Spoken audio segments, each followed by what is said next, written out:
Good afternoon and welcome. We're now here from the government and other agencies to help you do business with the USA. I just want to point out a couple of things on John's last slide. When you look at the realized, MLIs and statistics, and if you look at the number of imports from the USA, we've got a lot more than that coming in, but they're made in China for US companies. All the Tesla cars that are coming here are made in China. All the Apple iPhones are made in China. All the Dell computers are made in Malaysia. But this is American businesses who are selling the products here. So I think that trade relationship with the USA is a lot bigger than actually those statistics actually show. Just to let you know, AMCHAM has been promoting trade, investment, tourism, and education links between the USA and New Zealand for over 50 years. Our membership is diverse with many Fortune 500 companies, as well as New Zealand leading corporates, and probably the fastest growing area are the smaller New Zealand companies who are looking to grow their business and go into the US market.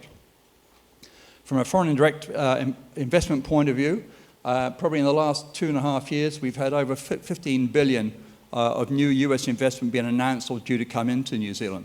Obviously, Amazon's quite a significant portion of that, but some great companies. So I won't take away from the next panel, which is talking about investment. From our perspective, we have a great panel here, and I'll introduce in a second. I'm not going to steal part of Eric's thunder, but the Foreign Commercial Service produced a brochure on New Zealand, a one-pager. And a year ago, we were number one. We were the fastest growing source of foreign direct investment in the USA per capita. We've dropped from number one to number two, but we're still pretty near up there. So that's really great to see New Zealand really punching above its weight. So today's panel includes two experts who are here to help companies go into the US market and grow. And then we have a great success story of a company that's been to the US, set up there, and is going incredibly strongly. So I'll introduce the panel first, and then they'll get up and do their presentations, and then we'll have the Q&A session. To my far right is our first speaker, Eric Crowley, who's been in Sydney since 2021 as the US Commercial Service Deputy Regional Senior Commercial Officer for Australia and New Zealand and Pacific Island. Eric's had a 14-year career with the Commercial Service, having served in Hong Kong, Shanghai, Toronto, Boston, and his last posting was DC Director of Investment Services for SelectUSA, which you're going to hear about. We then are delighted to have here with us in New Zealand this week, Deborah Cameron, Acting Executive Director and Chief Business Development Officer for Denver Economic Development Agency and Opportunity. She's been with the agency for the last 5 years, but has been in the sector for 20 in several different states, including Maryland and Nashville. And then to my right here, Toby Littin, CEO and co-founder of Parkable.com. The company's been operating since 2015 and is a parking management software for workplaces and commercial properties. Toby's had over 15 years experience in high-tech, clean-tech and software companies spanning Asia and Australia.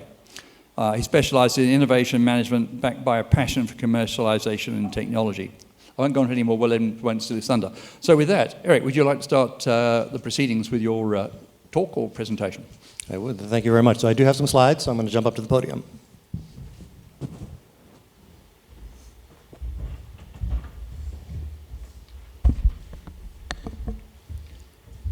Great. So thanks again, Mike. It's a pleasure to be here, and I'm honored to share the stage with so many experts on the U.S. and New Zealand relationship. So I'm going to talk about SelectUSA, which is the U.S. federal government's agency that is the lead for helping to promote and facilitate foreign direct investment into the U.S., and also talk a little bit about the types of help that are available to New Zealand companies that are interested in establishing a presence in the U.S. market. Let's see.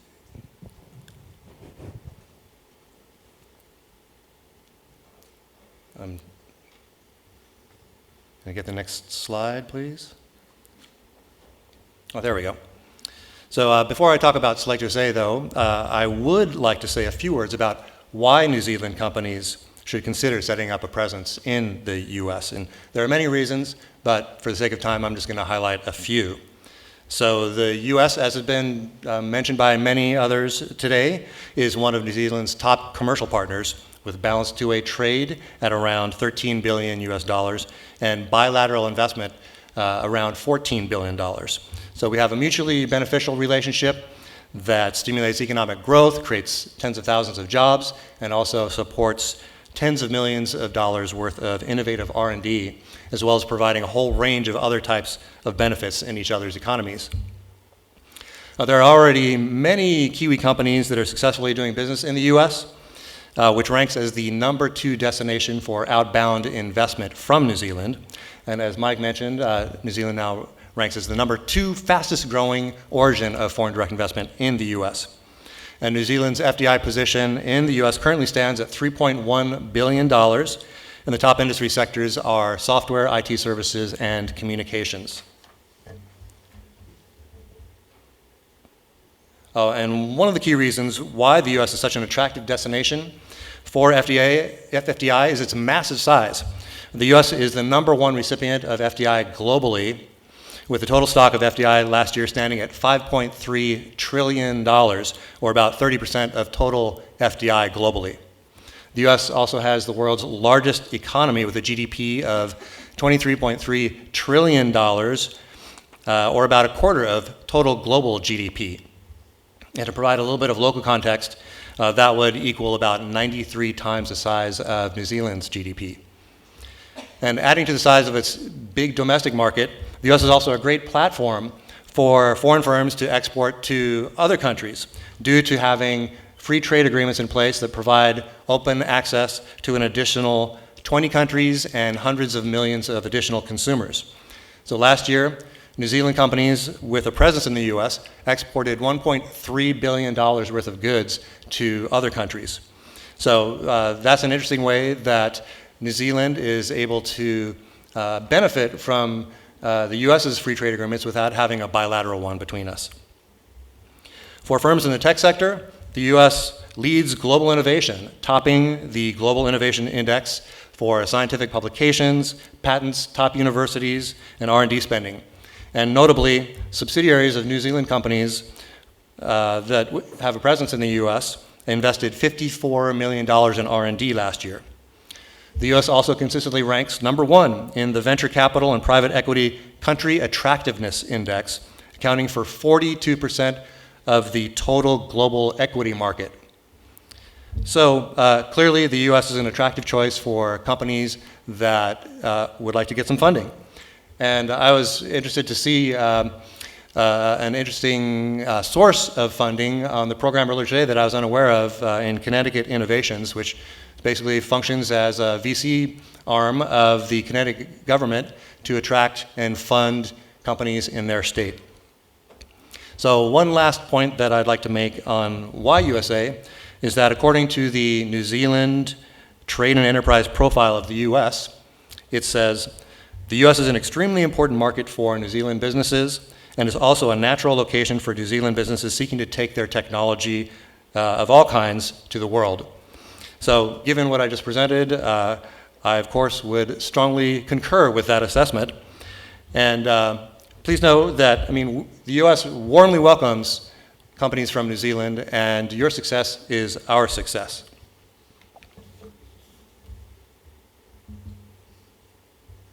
So now let's turn to SelectUSA, which, as I mentioned, is the business unit of the US Department of Commerce that serves as the federal government's lead agency to promote and facilitate foreign direct investment in the US economy. And this slide shows some of our SelectUSA colleagues from around the world that are gathered at this year's SelectUSA Summit, which I'll talk about a little bit more in a minute.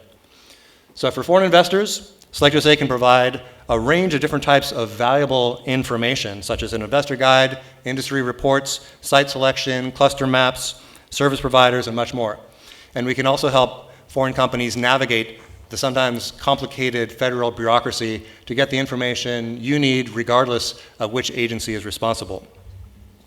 SelectUSA also helps with introductions to key contacts, many of which are state and local government officials that are responsible for providing support to foreign investors, such as my fellow panelist from Denver. And lastly, SelectUSA also supports or organizes hundreds of events around the world each year, including our premier event, the SelectUSA Investment Summit. So the SelectUSA Investment Summit is the largest and highest profile event in the United States focused on foreign direct investment. And it's an event that we highly recommend for any foreign company that's interested in establishing a presence in the US. The summit features a 4-day agenda with a substantive conference program and an exhibition with all the state EDOs and a range of relevant federal government agencies and service providers. The program also includes business matchmaking, networking, tech pitching sessions, women in tech programs, clean tech programs, spin-off programs to other states and industry clusters, and much more. And this slide shows one of the pitching sessions.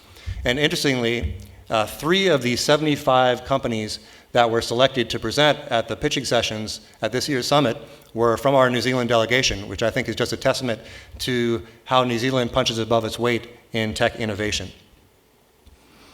This year, we also had the largest delegation we've ever had from New Zealand to attend the summit with 14 companies.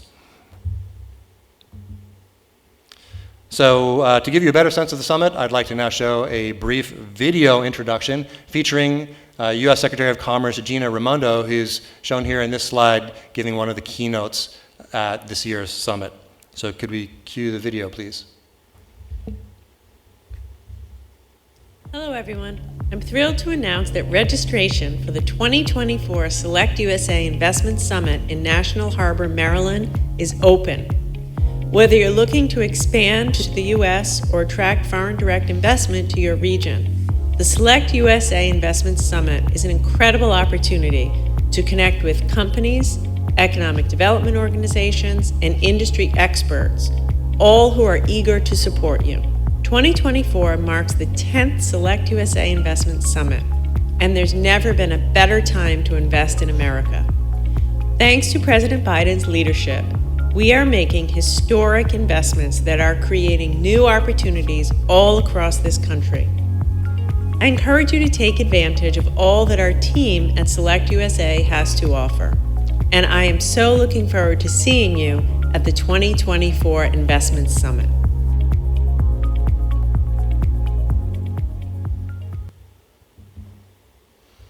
Great. So this last slide gives the URL and a screenshot of the homepage of the SelectUSA site, which has a lot more information about the event. So in the interest of time, I'm going to stop there.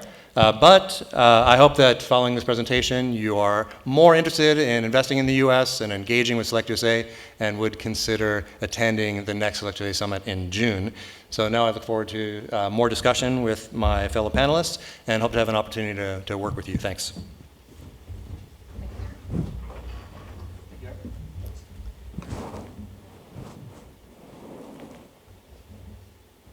All right, good afternoon, everyone. I'm Deborah Cameron. I serve as Chief Business Development Officer at Denver's Economic Development and Opportunity Office. And you're like, why is Denver here? We're really here to showcase our community because we have been so fortunate to have had about 30 Kiwi companies locate in Denver over the last 5 years. It's been an incredible ride, and myself and a colleague, Vanessa Simzik, is actually spent the week here in New Zealand this week accelerating our momentum to attract and bring even more Kiwi firms to Denver. And we have had the opportunity this week to visit Queenstown, Christchurch, Wellington, and now we're in Auckland. By the time we leave New Zealand on Saturday, we will have connected with over 60 Kiwi firms and learned about your ecosystem for entrepreneurship and innovation here in your country. So our purpose as we have moved around your country this week is to connect with your innovation and entrepreneurial ecosystems so that we can understand what they're focused on, and as their companies evolve and move out of the startup phase into the scale-up phase, and they need to think about doing so in a larger market, we want to have Denver on the radar screen. Obviously, 30-plus companies from New Zealand have found value and found a place to land in our community, so we're very happy to be here to do that.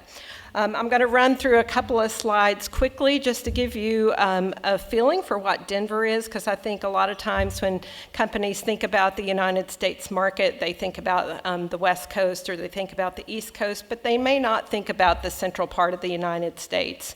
So as an economic snapshot of our region, the state of Colorado, which Denver is located in, has a population of almost 6 million people, but we have 3.2 million in what we call the Denver metropolitan region.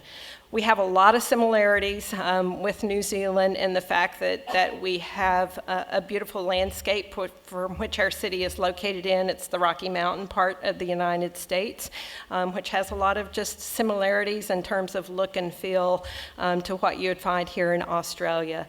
And similar to the way you value your public lands here in New Zealand, we also value our public lands in the United States.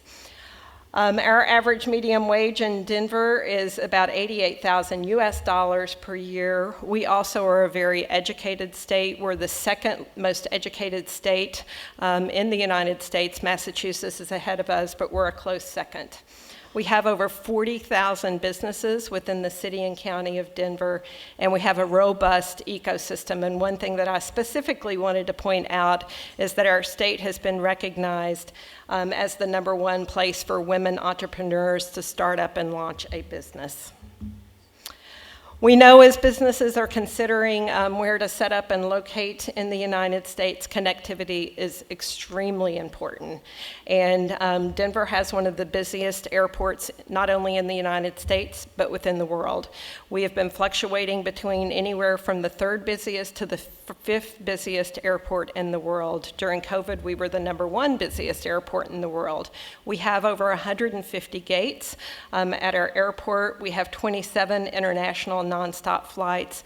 And because of our central location in the United States, you can get to any major city or either coast within a 4-hour flight.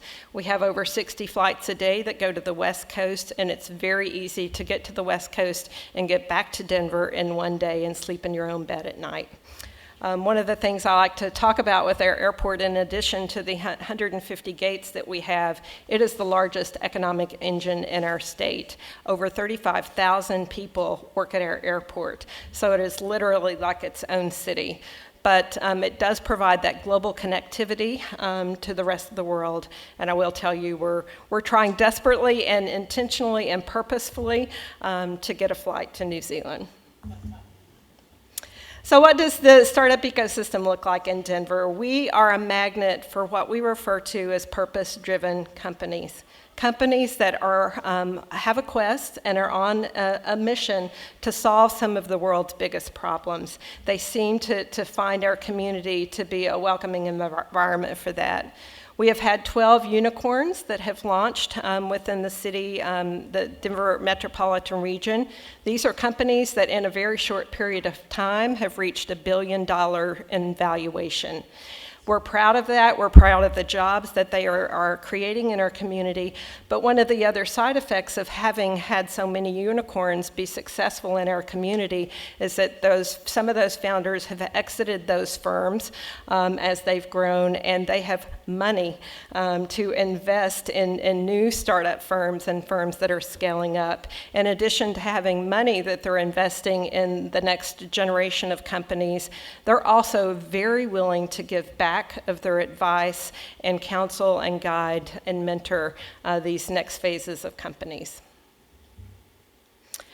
That leads into this. So these are some statistics on what access to capital looks like in our community.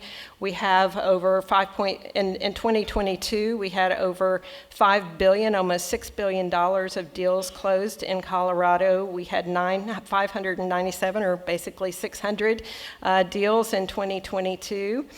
And those unicorns are part of creating that access to capital ecosystem. The city of Denver is also putting money where our values around equity are, and our city has created and is growing a $50 million equity fund to invest in women founders and founders of color, because as we mind the gap and try to understand where the gaps are in our ecosystem, we do realize that access to capital for founders of color and women founders has been a gap in not only our ecosystem, but the United States ecosystem as well. So we're now utilizing 1% of our cannabis sales tax revenues to go in and begin this fund, which will turn into an evergreen fund. We also have a dedicated team that works with me to support international companies as they come into our community. They are obviously interested in attracting foreign direct investment to Denver, but one of the key things that they do is make critical connections for companies as they arrive in our community. And they also play a critical role in terms of the diplomacy efforts that take place in Denver. One of the key things, and I hope we get to talk about a little bit more about this as the panel continues, is our Denver Global Landing Pad. We do 2 a year, one in the spring, one in the fall, where we invite firms from across the world to come to Denver for a 3-day accelerator program where we bring in subject matter experts on everything like immigration, IP, hiring and firing in the United States, and how to set up it goes everything from the fundamentals of what kind of corporate structure you need in the United States to how to set up a bank account, some of the more basic things, but also one of the critical things that we do is we do a 90-minute session with 4 to 5 mentors that we specifically match with the type of company that is coming into our community to provide them one-on-one coaching and counseling and mentorship. So who are some of these 30 Kiwi firms that have landed in the Denver metropolitan area? There are a few of them represented here on that screen. You're going to hear from Toby in a minute. Our most recent Kiwi firm to land in Denver was File Invite. They announced their presence in our community earlier this year. So, and of course you see Zero on here. Denver is the North American headquarters for Zero. They have about 200 employees in our community, and we're one of the first Kiwi firms to land here in Denver. So thank you for listening and learning a little bit more about Denver. And with that, am I handing it back to you, Mike, or handing it to Toby?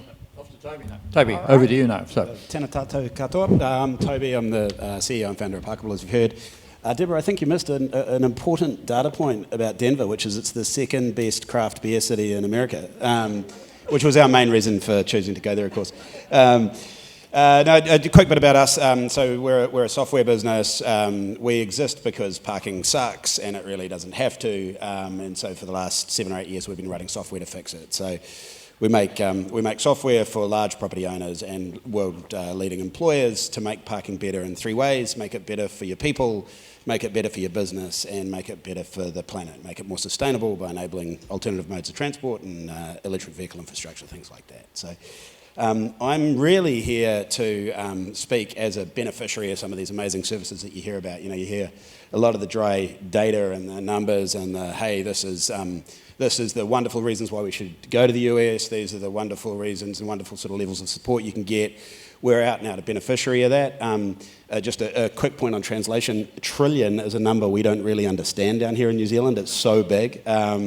But it really is a wonderful opportunity for so many businesses. As I say, we're on that journey. We're pretty fresh in it. We went through a selection process, quite an extensive one, about 18 months ago now, and ended up landing on Denver. And with some great support, we went through some of the programs you've heard today. We worked with Dido. We were part of the Denver landing pad. And like I say, it's easy to see the numbers on the slide and sort of and not really get a sense of what it's like to go through these programs. So very happy to answer some questions, I suppose, and share a bit of a human experience behind it. Okay, fantastic. I mean, one of the first questions I'm going to go is back to Eric, is, if a company's already interested in expanding to the US, what would you suggest the first step they should be taking? Where should they be looking at the US? Great, no, thanks. So for New Zealand companies that are interested in expanding into the US, I think the First step is to tap into some of the resources that are available just locally here in New Zealand. And we are fortunate to have 2 employees with the U.S. Department of Commerce that are based here. And I would like to embarrass them by having them stand up. They're here today. In the back of the room, we have Janet Coulthard, who's based at the U.S. Embassy in Wellington, and Jonathan Watt, who is based here locally in Auckland at the U.S. Consulate.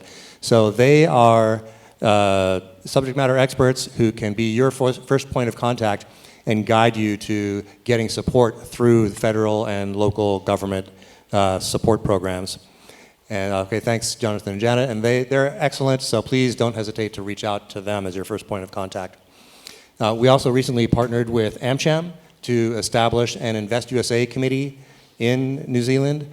And the reason for that is just because it's useful to have subject matter experts and service providers who can provide enhanced support beyond what the U.S. government can provide and provide their subject matter expertise. And so that was just recently established. And so we're excited about it. And in fact, we're having a meeting with Denver tomorrow and talking about how we can support Denver's efforts to attract and then how we can support the New Zealand companies that might be interested in expanding into Denver. We are also going to be organizing a SelectUSA Roadshow in New Zealand in mid-February. That will be visiting Auckland, Christchurch, and Wellington. And that'll be a good opportunity for any New Zealand companies who are interested in learning more about the SelectUSA program, investing in the U.S., and best practices and next steps. So follow up with Janet or Jonathan or AMCHAM to get more information on that. And lastly, I would strongly recommend that New Zealand companies consider joining the SelectUSA Investment Summit in June. It's a fantastic event, and it's probably the place where companies can gather the most information and develop the best key contacts in the shortest amount of time of using any other method that's available. And I would just like to share, because we get excellent feedback from New Zealand companies who attend the summit. I'd just like to share from one of our Kiwi delegates who attended the summit this year. Andy Fenton, the founder of Recollect Limited, was so enthusiastic about his experience at SelectUSA that he ended up writing a 1,400-word article about his experience. And I'd just like to give a brief quote. He wrote, "There are some terrific benefits of being part of the SelectUSA Summit. We got to meet a swag of people interested in helping us grow our business in the U.S. This was utterly motivating and incredibly inspiring. We need to scale up, which is where the amazing people we met at SelectUSA can assist." And that's pretty typical of the type of feedback we get from summit participants. Yeah, thank you, Eric. I think one of the interesting occasions when I went to SelectUSA a number of years ago, it's fantastic, great occasion. The president spoke and a number of cabinet ministers. You've got all 50 states there saying, "Have I got a deal for you?" Now, Deborah, how do you say, what is your competitive advantage over other states? Why would people really, I mean, you put slides up, but why are you better than going to California or going to New York or Florida or whatever? What's the real appeal to the business community? I'd love to hear Toby's perspective on this too, but I really, I think it's our personal touch as our secret sauce in Denver. Obviously, it's a good cultural fit from New Zealand to Denver. Obviously, we have a cluster of Kiwi companies there now, so there's people that they may know from New Zealand that might actually be in Denver, and I think that provides a certain comfort and security as companies are thinking about landing in North America, so that can be helpful. But I really think our team goes above and beyond in trying to understand what the business wants to accomplish in the United States. Our first and foremost, while we would love to have you in Denver, first and foremost, we want you to find the best location that's going to work for your business based on the industry sector that you're in. So, and I think that's where folks like Janet and Jonathan can give that instrumental first kind of glance at the United States and point them in good directions. And we've been fortunate that they have connected a lot of companies to Denver, particularly those that have some kind of tech component to their business, because our community is known as a tech hub within the United States. It's a place where people want to move to, so it's easy to attract talent to come to our community as well. Yeah, Toby, from your business, I mean, parking is obviously a number issue for major cities. I mean, Denver is a great city, but I mean, I would have thought, California, Los Angeles, or New York, or one of the bigger cities would have been probably the ideal place for you to deal with those kind of issues. What made you kind of place yourselves into Denver? I mean, having gone through the Landing Pad program, but what other cities did you look at? Why did you suddenly decide, what were the opportunities? Yeah, so we had we had a long list of about 13 cities that we looked at before we landed in Denver ultimately. And for us, there's some usual criteria that I think should apply to all business. What's the talent environment look like? Proximity to talent, are there good colleges? And there's UC Boulder and whatnot in Colorado. What's the tax environment? Because your employees, will care about the tax situation for them personally. And for us, then we sort of think about proximity to customers. Yes, parking is everywhere, but for us in property and employment land, particularly in the big sort of world-leading employers, they're national customers, so they span the entire country. And so for us, it was about how can we get proximity to customers, and there's a real interesting trend, and I'm pretty sure this is relevant for a lot of businesses, which is coming out of COVID, there's a real desire for businesses to connect human to human. And when you want to connect with customers, you need to connect human to human. So for us, the importance of being nearby a transport hub was really important. And that was kind of where we went to before we landed ultimately on Denver. Now that we're there's a couple of things that weren't really part of the formal criteria but should have been. And I think those are the real lessons. And one... What were they? Go on. Yeah. One was the culture of the people that you're there with. And so, yes, there's a bunch of Kiwi businesses that we can connect with, but we found a culture that we could really identify with in Denver and in Colorado. Really friendly people, really welcoming. They accept you into their, their business circles, into their social circles really well, which means when we're relocating people out of New Zealand, it makes it a whole lot easier. The second is time zone. And time zone is all critical. So our business, we've got teams in, UK, Denver, Aussie, New Zealand, and Denver actually is the most universal time zone for a lot of them. And when you're scaling a business, it's frankly bloody difficult, and you have a lot of late nights and a lot of early mornings, and having a time zone crossover is really, really keeps your family life intact. And I know Denver Airport have been down here about 5 or 6 times over the last 8 years, endeavouring to get a direct flight. But I gather there's some issues with planes not being able to take off for full cargo loads or passenger loads because they have the height. But for to get to New Zealand, a little bit disappointing. Tell me, what about the other networks? I mean, great to see Pete Crisp here, and Pete, your team has been doing a phenomenal job. I think you're up in the mid-60s now in the USA.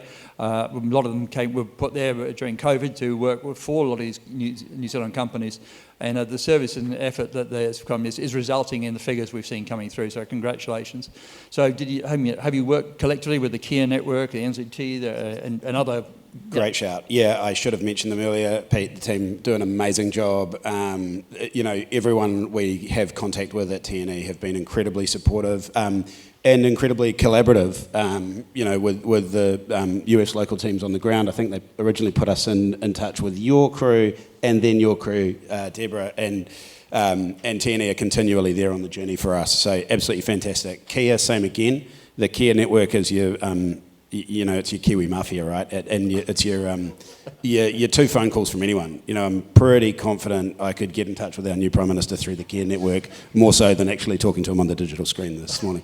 So it's a wonderful, wonderful network. Yeah. Hey, I know Simon Bridges. I can get you in there. It's a great job. Fantastic. So, so how many staff now up in Denver and in the US? Full stop. Yeah. So we're only at 4 up there in Denver, and all in the US. That's all in the US now, and scaling from there. Fantastic. Now, Deborah, looking at you, I mean, a great trip to New Zealand, seeing 60 companies. We've got about 40, 50 tomorrow morning for an event. Has there been anything that's come through to you that they're all suddenly going, we're desperate to get to America, and what's happening? Or they're already doing business there, and now they're looking to grow there. What's the findings? Well, it's been interesting. Have just been blown away by the level of innovation and what we're seeing with some of the companies here. Interestingly, some of them already have connection points either with universities or other businesses, or they're aware of organizations that they would like to connect with. So Vanessa Vanessa and I will have tons of follow-up over the next month from our visits and trying to make connections for some of these companies. Some of them have committed that they will be in Denver next year for one of our 2 landing pads. And so our last landing pad that we had in September, 11 of our 15 participants in that landing pad were from New Zealand. So we expect to see more Kiwi firms in May and September of this year. Fantastic. Now, post-COVID, things have changed dramatically around the workforce, Toby. So what's happened in America around the work environment up in the US? I mean, New Zealand here, I mean, it's pretty easy getting into the city this morning on the motorway, which is unbelievable. We're finding that, Monday and Friday, the city's empty. What's America looking like, and what's happening when you're up there? Coast to coast is extremely different in terms of work patterns and hybrid work. That's obviously a space we live in a lot. So on the West Coast, we're seeing office occupancy, depending on your city and location, range between sort of 15 and 35% on average across a week. Tuesday, Wednesday, Thursday, absolutely the busiest days. But it's so empty on the West Coast. East Coast is a very different story. DC, New York, Boston, we're seeing much higher occupancy levels in the office, getting up to sort of 55 towards 60%. Full on a Tuesday, Wednesday, Thursday, and I could geek out on all the trends and stuff, but there's an interesting opportunity for businesses that play to quality like we do. There's a real flight to quality for employers now. They want to move into quality assets, quality centres. It's the way that they attract and retain talent. And so if you're choosing a location, to bring it back on point for this conversation, it becomes quite a predictable pattern in terms of if you need to locate close to your customers, pick areas of quality, because that's where businesses are migrating to. Okay. And from your perspective, all the software's down here, and those are just sales teams up there, marketing, or? Yeah. New Zealand's got some of the best software engineering talent in the world. We wouldn't necessarily move it in a hurry. It's also, I hope this doesn't offend anyone, it's a whole lot cheaper down here. Yeah. Fantastic. Eric, we're almost right out of time. Anything else you'd like to add, or from the point of view? Will you be going up with the Australian delegation and the New Zealand? Do they merge together, the 2 groups? Yeah, they usually do. The delegation that attends the summit, we usually have a joint New Zealand and Australia delegation, and just provides a little more critical mass and good camaraderie. One last point I would like to add while we're talking about location is that, this is a really important question that we get from companies all around the world, is the U.S. is a huge country. Where's the best place for us to locate? And one important point to make about SelectUSA is because we are a federal government agency, we are geographically neutral. We don't favor any particular state or city over another. And so we can provide kind of objective advice to companies. And we also have a lot of great data tools that are freely available on our website. So you can use those at your leisure, and we also provide free customized reports for companies that are interested in finding a site. And we come up with a short list of companies that meet your criteria, and then make introductions to the government officials in those locations. Fantastic. That's right. It's right on time, right on money. So on behalf of Fran and the team here, Fran, thank you for having us. Thank you for inviting us. Simon, great organisation as always. Thank you, Eric. Thank you, Deborah. And thank you. Thank you. Thank you.